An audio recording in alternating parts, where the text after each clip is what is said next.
Kita mau mencoba melihat peta politik di koalisi Indonesia Maju yang sekarang berhasil memenangkan Pak Prabowo Subianto menjadi Presiden Republik Indonesia ke-8. Kira-kira apa kondisi psikologis yang terjadi saat ini di tengah koalisi yang dipimpin oleh Pak Prabowo Subianto dengan kemenangan yang telah diputuskan dan sah? Dan tiba-tiba ada partai-partai yang sangat mencolok, menunjukkan kerendahan perjuangannya, kerendahan prinsipnya, kerendahan integritasnya. Ujuk-ujuk datang dan ingin menghamba kepada Prabowo Subianto dengan berbagai macam narasi dan statement seolah-olah ini untuk rekonsiliasi dan untuk kemajuan bangsa. Padahal di dalam pikirannya hanya kepentingan politik, kekuasaan supaya dapat jabatan atau dapat kue dalam kekuasaan. Kita sebut saja sekarang seperti Nasdem. Nasdem datang ujuk-ujuk padahal kita tahu bahwa Nasdem lah yang pertama sekali mendeklarasikan Anies Baswedan menjadi calon presiden dengan mengusung topik perubahan. Bahkan Nasdem meninggalkan Pak Prabowo Subianto yang kala itu sudah hampir dipastikan akan maju sebagai calon presiden.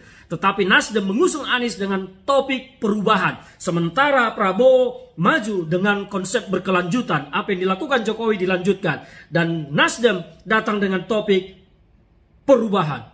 Tetapi Nasdem justru menjadi partai yang paling menghinakan dirinya, merendahkan dirinya, merendahkan integritas, merendahkan martabatnya, datang ujuk-ujuk ke pemenang Prabowo Subianto dan menyatakan ingin bergabung dengan Prabowo Subianto. Dan bagusnya Prabowo Subianto terlihat belum menjawab apa-apa. Tentu Pak Prabowo Subianto akan menerima dukungan dari siapa saja, tetapi soal bagi-bagi kue kekuasaannya belum tentu. Dan bagaimana hambatan psikologis Nasdem bergabung di koalisi ini, belum tentu juga Golkar akan mau menerima, belum tentu PAN akan mau menerima, karena ini akan menyangkut kepada bagi-bagi jatah kursi di kabinet. Partai koalisi yang sudah berdarah-darah mengusung Prabowo, tentu mereka tidak akan semudah itu melepaskan apa yang mereka pikir akan menjadi hak mereka. Termasuk juga di sana Demokrat, apakah akan semudah itu menerima Nasdem?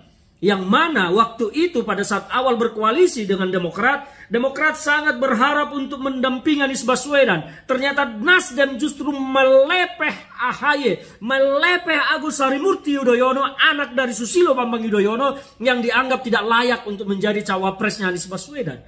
Apakah dengan ini Nasdem semudah itu akan masuk dalam koalisi pemerintahan Pak Prabowo? Menurut saya tidak. Selain faktor kebutuhan politik Pak Prabowo, Nasdem sama sekali tidak dibutuhkan di sana. Yang kedua, PKS. Sampai Partai Gelora pun sedikit marah melalui Fahri Hamzah menyatakan, oh tidak berkenan kalau PKS bergabung dengan ini.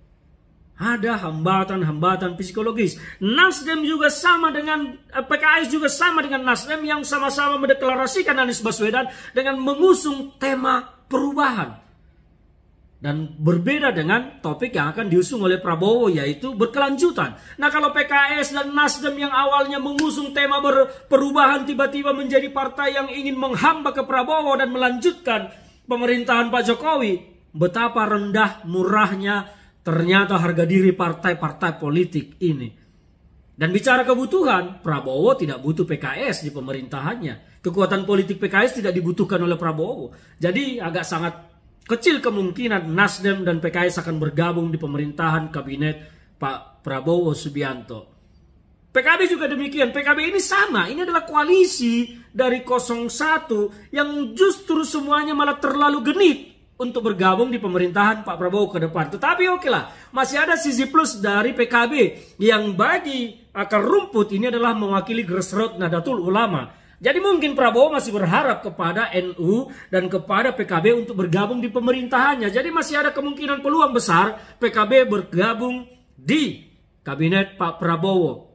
Tetapi soal peluang, saya melihat PKB lah yang paling berpeluang bergabung di sana, sementara Nasdem dan PKS tidak punya peluang bergabung di sana. Apalagi kalau ternyata nanti PDI Perjuangan justru bergabung di pemerintahan Pak Prabowo, maka PKS dan Nasdem pasti akan terbuang.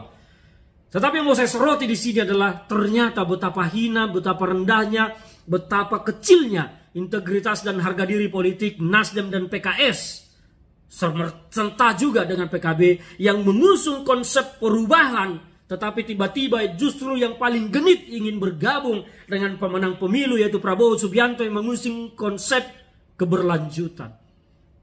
Nasdem tentu akan mendapat tantangan dari Golkar dan Demokrat. PKS dapat penentangan dari Gelora dan juga dari PAN, pasti akan ada penolakan.